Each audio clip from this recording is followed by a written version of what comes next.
How to use CapCut templates. So here is a full step-by-step guide on how to use CapCut templates, perfect for creating trendy and professional looking videos quickly. So first of all you have to do is open the CapCut app on your mobile device and make sure you are signed into your CapCut account. So once inside the CapCut, you can see templates option available at the bottom. Now simply tap on the templates. CapCut templates are pre-made video editing formats with music, effects, transitions and placeholders for your clip photos.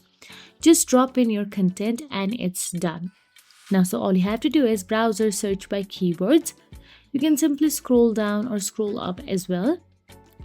Many TikTok videos says use template in CapCut. You can also tap on the CapCut link. It opens directly in the app. Now tap on the use template option available there, or you can also see try template option available. Then select the videos or photos from your gallery to match the placeholders and tap preview to see how it looks. So I only have these videos available on my phone, so I cannot make a full video, but if you do, then you can explore with new videos and content available in CapCut. So that is it. If you found this video helpful, please like, share and subscribe, and thank you so much for watching.